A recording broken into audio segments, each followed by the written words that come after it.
Assalamualaikum warahmatullahi wabarakatuh. Bismillahirrahmanirrahim. Apa kabar anak-anakku di seluruh penjuru Nusantara? Semoga kalian tetap sehat, tetap semangat belajar, walaupun harus belajar di rumah masing-masing. Wahai anak-anakku yang soleh, ketahuilah bahwa Islam melarang kita untuk mengonsumsi khamr, berjudi, dan melakukan pertengkaran. Dengan alasan, apabila kita mengonsumsi khamr, minum-minuman keras, narkotika, dan narkoba, ini akan menyebabkan kesehatan fisik kita, mental kita akan terganggu. Hal ini tentu akan merugikan kehidupan kita. Dan Allah melarang kita melakukan perjudian. Pernahkah anak-anakku mendengar rumah tangga yang hancur karena perjudian? Ya, ini menunjukkan bahwa dengan berjudi, mereka banyak melakukan kekerasan. Hal ini tentu akan membuat karirnya hancur, rumah tangganya hancur, serta dirinya juga hancur. Yang namanya kekerasan, pertikaian, dan pertengkaran, hal ini tidak dibenarkan oleh ajaran agama kita, yaitu agama Islam.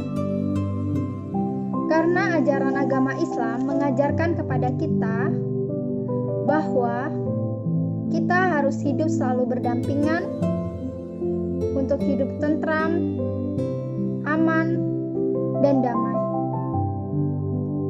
Kekerasan hanya menimbulkan benih-benih dendam yang berkepanjangan dan tidak berujung.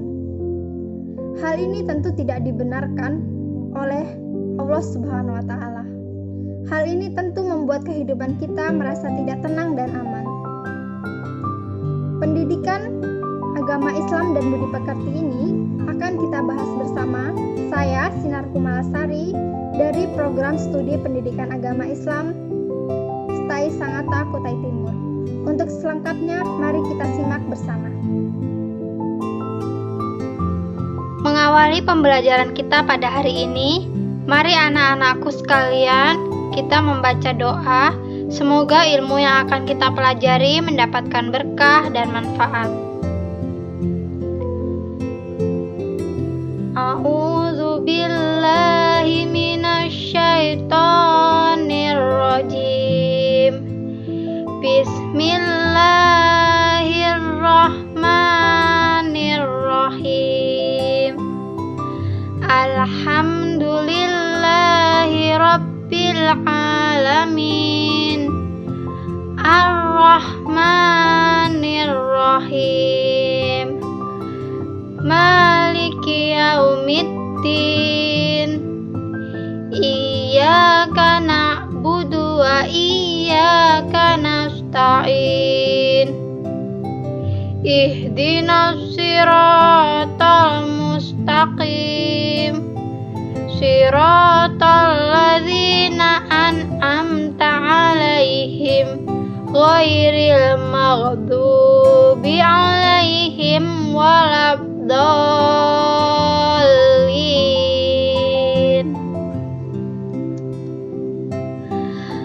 Rabbitu billahi rabbah wa bil islami dina wa bi Muhammadin nabiyya wa rasulah. Rabbi zidni ilma warzuqni fahma. Kami ridho Allah Subhanahu wa Ta'ala sebagai Tuhanku, Islam sebagai agamaku, dan Nabi Muhammad sebagai Nabi dan Rasulku. Ya Allah, tambahkanlah kepadaku ilmu dan berikanlah aku pengertian yang baik. Amin ya Rabbal Alamin.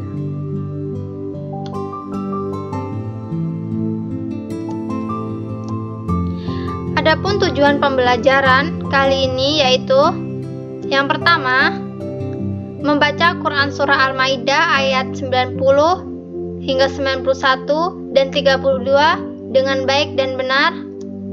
Yang kedua, mendemonstrasikan pembacaan Quran Surah Al-Maidah ayat 90, 91, dan 32 dengan tartil. Yang ketiga, mengidentifikasi hukum bacaan qalqalah dalam Quran Surah Al-Maidah ayat 90, 91, dan 32.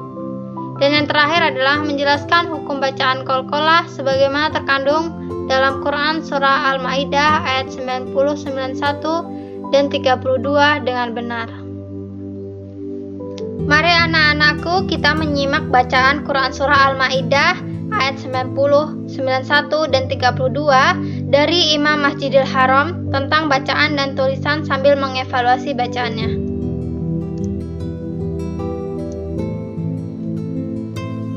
يا أيها الذين آمنوا إنما الخمر والميسر والأنصاب والأزلام رجس من عمل الشيطان فاجتنبوه لعلكم تفلحون. Mari anak-anakku kita mengulang bersama bacaan Quran Surah Al-Maidah ayat 90. Ya ayyuhalladzina amanu innamal khamru wal maisiru wal ansabu wal azlamu rijsum min amali syaitani fajtanibuhu la'allakum tuflihun. Hai orang-orang yang beriman, sesungguhnya meminum khamar, berjudi, atau berkorban untuk berhala, mengundi nasib dengan panah adalah termasuk perbuatan syaitan. Maka jauhilah perbuatan-perbuatan itu agar kamu mendapat keberuntungan. Quran Surah Al-Maidah ayat 90.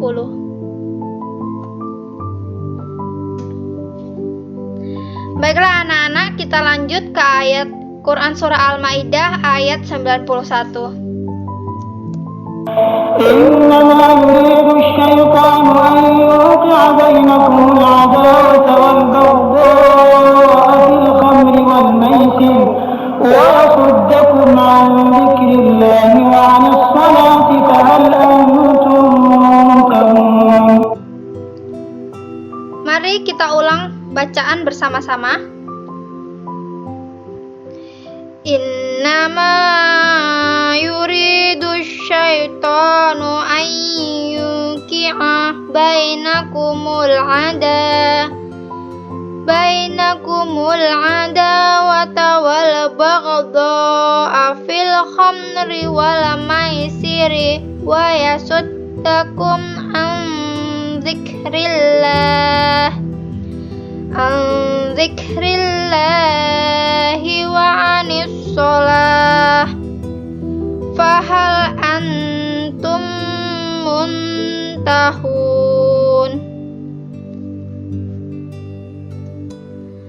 Sesungguhnya syaitan itu bermaksud hendak menimbulkan permusuhan dan kebencian di antara kamu lantaran meminum khamar dan berjudi itu, dan menghalangi kamu dari mengingat Allah dan sembahyang.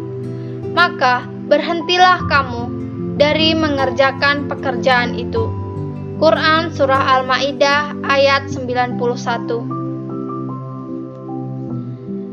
Nah, itulah anak-anak Quran Surah Al-Maidah ayat 90 hingga 91. Mari kita lanjut ke ayat terakhir, yaitu ayat ke-32 Quran Surah Al-Maidah.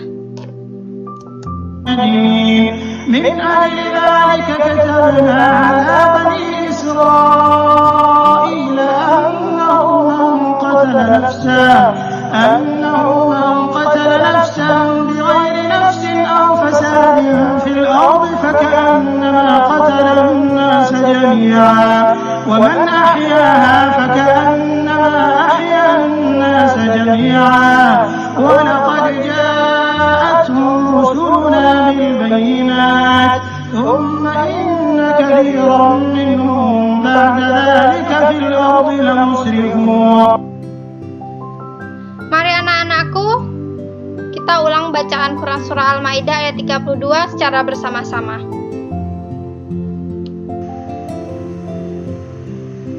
Min ajli dzalik katabna ala bani Israila annahu man qatala nafsan bil ghairi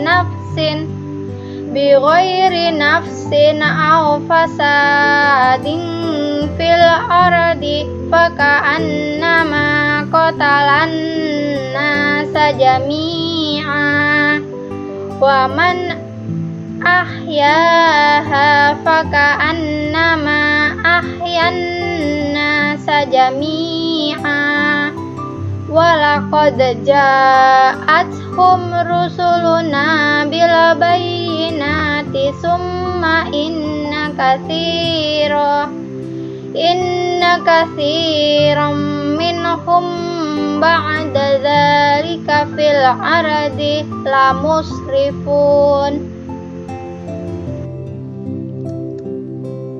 Oleh karena itu, kami tetapkan suatu hukum bagi Bani Israel, bahwa barang siapa yang membunuh seseorang manusia, maka karena orang itu atau membunuh orang lain, atau bukan karena membuat kerusakan di muka bumi, maka seakan-akan dia telah membunuh manusia seluruhnya. Dan barang siapa yang memelihara kehidupan seorang manusia, maka seolah-olah dia telah memelihara kehidupan manusia semuanya. Dan sesungguhnya telah datang kepada mereka rasul-rasul kami dengan membawa keterangan-keterangan yang jelas. Kemudian banyak di antara mereka sesudah itu sungguh-sungguh melampaui batas dalam berbuat kerusakan di bumi. Quran Surah Al-Maidah ayat 32. Nah, anak-anakku, kita telah secara bersama-sama membaca Quran Surah Al-Maidah ayat 32, 90 hingga 91. Selanjutnya kita akan menelaah hukum qalqalah dalam ayat-ayat yang kita bacakan tadi. Sebelum kita menelaah, kita ketahui dulu tentang pengertian qalqalah. Qalqalah secara bahasa yaitu getaran atau pantulan.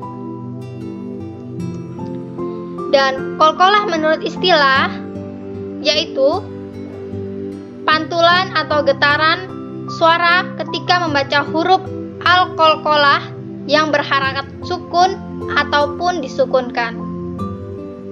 Apa sajakah huruf-huruf qalqalah? Huruf qalqalah ada 5: ko, to, ba, jim, dan dal. Untuk lebih mudah menghafalnya,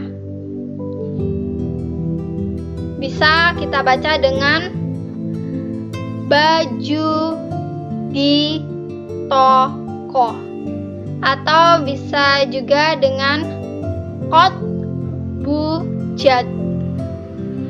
Nah, anak-anak, kita telah mengetahui 5 huruf qalqalah. Selanjutnya, cara membacanya.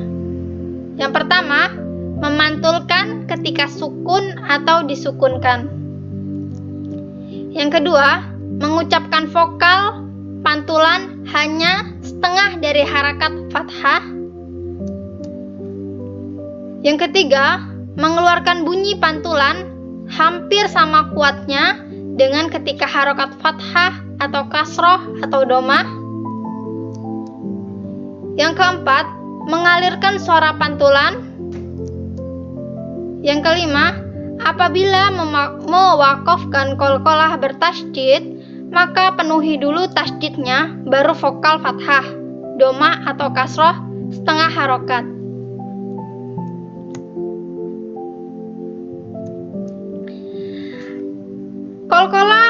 memiliki dua jenis. Yang pertama yaitu qalqalah sugro atau qalqalah kecil. Yang kedua yaitu qalqalah kubro atau yang disebut qalqalah besar. Mengapa disebut qalqalah kecil dan qalqalah besar? Qalqalah kecil berarti pantulannya kecil, dan apabila qalqalah besar maka pantulan yang dibaca besar. Selanjutnya, ke pengertian qalqalah sugro. Qalqalah sugro, qalqalah yang berada di tengah kata, atau dengan kata lain qalqalah dengan sukun asli. Cara membaca qalqalah sugro ialah dengan memantulkan suara dari makhrajul hurufnya dengan pantulan tidak begitu kuat. Seperti dengan artinya yaitu qalqalah sugro atau qalqalah kecil, maka pantulannya tidak begitu kuat. Contoh qalqalah sugro. Yang pertama, rijsun. Nah, qalqalah sugro adalah qalqalah yang pada asalnya ada huruf qalqalah sukun di tengah-tengah kalimat. Nah, jim adalah huruf qalqalah, maka bacanya harus dipantulkan. Rijsun, rijsun. Bacaan salahnya rijsun, rijsun. Nah, itu bacaan yang salah. Sedangkan bacaan yang benar rijsun, rijsun. Nah, begitu. Selanjutnya kita ke contoh yang kedua. Fajtanibuh, fajtanibuh. Harus dipantulkan. Fajtanibuh. Bacaan salahnya fajtanibuh, fajtanibuh. Nah, itu bacaan salah. Kita harus membaca dipantulkan. Fajtanibuh, fajtanibuh. Gitu. Fajtanibuh. Gitu ya. Selanjutnya kita ke contoh yang ketiga. Ada katabna, katabna. Harus dipantulkan karena ada huruf qalqalah di tengah-tengah kalimat yang sukun. Katabna, katabna. Jangan dibaca katabna. Itu bacaan yang salah. Kita harus memantulkannya, yaitu katabna. Gitu. Baiklah anak-anak, kita lanjut ke pengertian qalqalah kubro. Qalqalah yang berada di akhir kata atau karena diwakofkan, bukan karena sukun asli. Cara membaca qalqalah kubro dengan memantulkan suara dari makhraj hurufnya dengan pantulan yang kuat.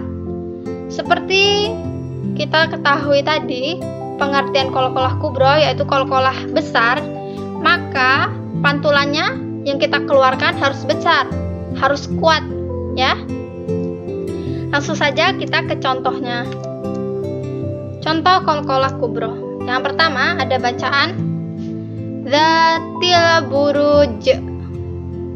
Dipantulkan yang kuat karena di belakang ada huruf qalqalah meski tidak sukun tetapi disukunkan karena dia berada di akhir kalimat. Pantulannya harus kuat. Dzatil buruj, dzatil buruj. Begitu. Bacaan yang salah dzatil buruj, dzatil buruj. Nah, itu bacaan yang salah. Bacaan yang benar kita harus memantulkan yang kuat. Dzatil buruj, dzatil buruj. Begitu. Lanjut ke contoh yang kedua. Idza waqab, idza waqab. Bacaannya kuat di belakang. Bacaannya dipantulkan dengan kuat ya.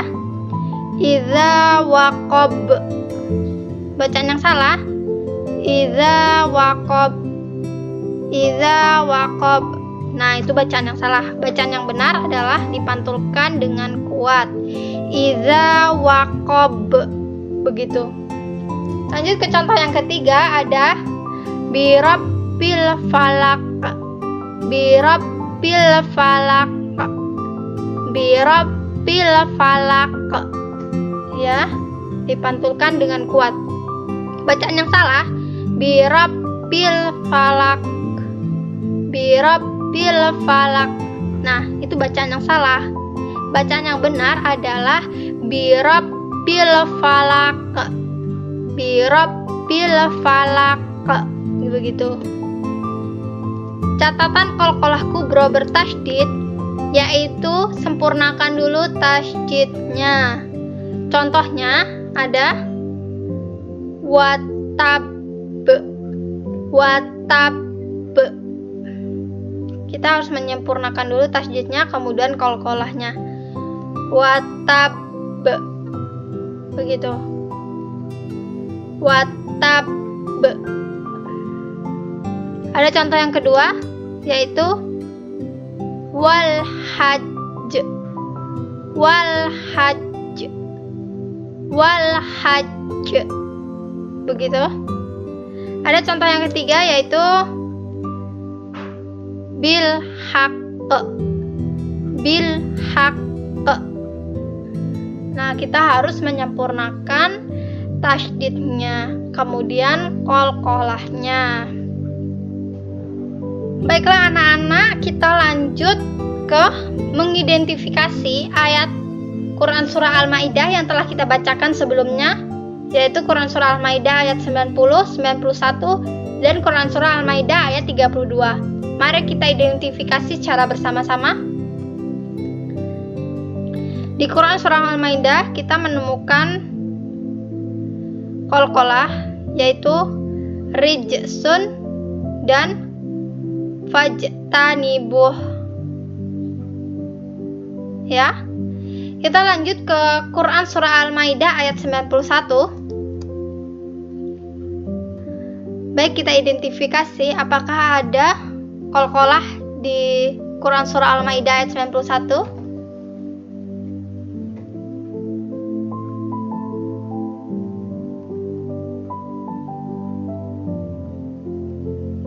Ya, nggak ada ya anak-anak. Di Quran Surah Al-Maidah tidak ada huruf qalqalahnya. Kita lanjut ke Quran Surah Al-Maidah ayat 32. Nah, di Surah Al-Maidah ayat 32 ini ada qalqalah, ada huruf qalqalah di kata ini, ajli. Ya, ini merupakan qalqalah sugro karena ada huruf sukun. Huruf qalqalah sukun berada di tengah-tengah kalimat, ajli. Selanjutnya ada kata benah yang merupakan huruf qalqalah sugro. Selanjutnya ada walaqad jaa. Walaqad jaa. Ini juga berada di tengah-tengah kalimat yang merupakan qalqalah sugro. Nah, itulah anak-anak penjelasan dari saya mengenai hukum qalqalah yang berada di Quran Surah Al-Maidah ayat 90, 91, dan Quran Surah Al-Maidah ayat 32. Kita juga telah mempelajari pengertian huruf-huruf qalqalah. Kita juga mempelajari macam-macam huruf qalqalah dan huruf-huruf qalqalah.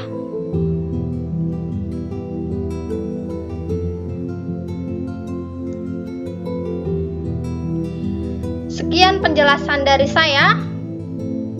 Kurang dan lebihnya saya mohon maaf yang sebesar-besarnya.